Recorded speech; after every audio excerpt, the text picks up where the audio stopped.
Bayangin, kamu berada dalam sebuah cerita yang aku buat nih. Kamu ada di bank, kamu lagi ngantri di bank karena kamu ingin ada sebuah transaksi di bank. Tetapi ada seseorang di sampingmu yang bilang, bank ini akan segera bangkrut. Apa yang akan kamu pikirkan ketika kejadian itu terjadi? Pasti kamu nggak akan terlalu menggubris berita dari orang itu, karena orang itu kamu nggak tahu dan kamu sendiri pun nggak tahu apakah berita yang disampaikan itu benar adanya atau itu hanya bercandaan. Namun, dalam beberapa menit, satu orang mulai berdiri, 2 orang, 10 orang pun mulai berdiri untuk menarik uang mereka secara serentak. Dan yakinnya saya bahwa kamu pasti akan ikut menarik uangmu serentak karena kamu pasti akan takut kehilangan uangmu kan. Fenomena ini disebut bank run. Ini bukan cerita horor, tapi ini nyatanya, datanya ada, dan ini bukan hanya terjadi di Indonesia saja. Bank run itu adalah kondisi ketika 95% lebih nasabah menarik uang secara serentak dan bersama-sama. Pada suatu ketika itu, maka bank itu akan kolaps secara langsung. Nah, kenapa ya bank nggak bisa ngasih kita uangnya? Padahal di saldo kita, ketika kita cek saldo, uang itu masih ada. Ya, karena bank itu nggak pernah simpan 100% uang kita di bank. Yang mereka kasih ke kita adalah angka saldo, bukan uang secara fisik. Nah, logikanya gini. Bayangin kamu adalah seorang pemilik warung. Nah, kita berbicara toko sembako ya. Vendor memberikan kita beras untuk kita jual, ya. Dan beras itu pun kita jual lagi ke orang dengan cara kredit. Suatu ketika, vendor-vendor ini ingin menarik semua beras ini. Dan kamu pun belum bisa menagih ke orang-orang yang membeli beras ini ke kamu. Jadi apa yang akan terjadi sama tokomu ya? Pasti tokomu akan kolaps.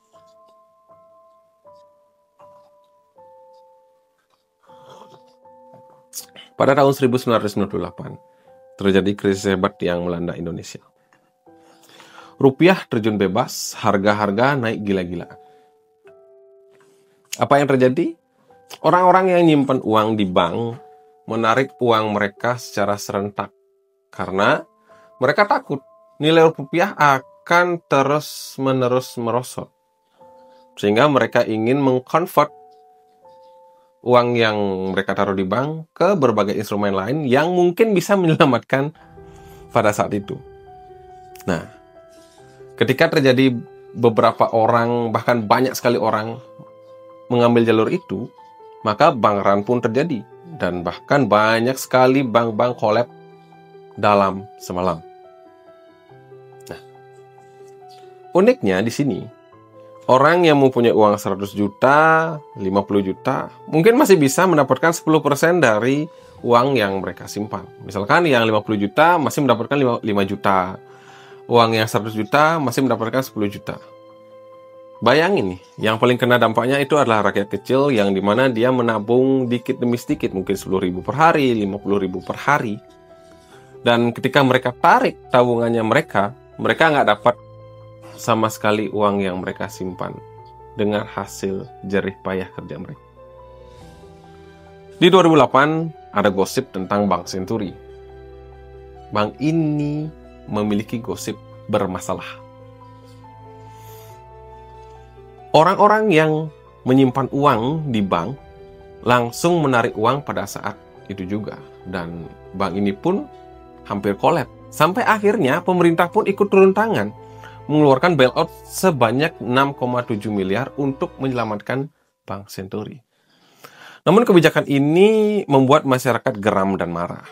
Karena uang pajak yang didapatkan dari masyarakat malah digunakan pemerintah untuk menyelamatkan bank yang dimana sebagian besar uang itu adalah milik segelintir orang kaya. Dan masyarakat biasa ya hanya bisa jadi penonton. Bukan cuma di Indonesia, di Amerika Serikat. Lehman Brothers itu pun mengalami hal serupa. Ketika ada gosip yang tidak benar dengan bank itu, maka bank run pun terjadi pada saat itu.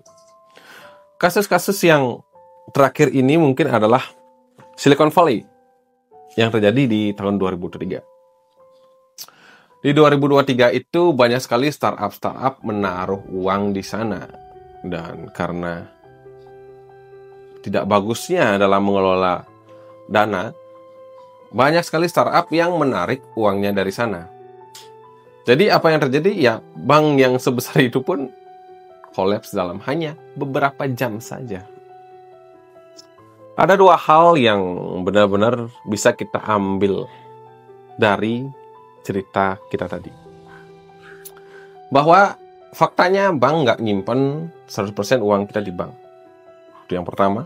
Dan yang kedua, yang terkena dampak paling maksimal itu adalah rakyat kecil. Karena apa? Biasanya informasi-informasi seperti ini biasanya cepat beredar di kalangan orang-orang tertentu. Sebelum akhirnya rakyat biasa mengetahui tentang informasi itu. Jadi kayak rakyat biasa ini kalah start untuk menarik uang dan menyelamatkan harta kekayaan mereka.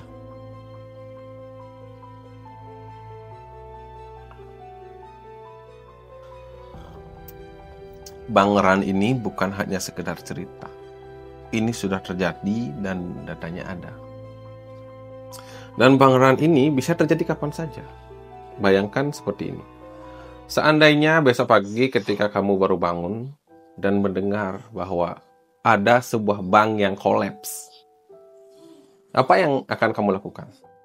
Apakah kamu sudah siap menerima fakta tersebut? Karena apa? Ketika sebuah bank kolaps, maka uangmu juga akan ikut lenyap.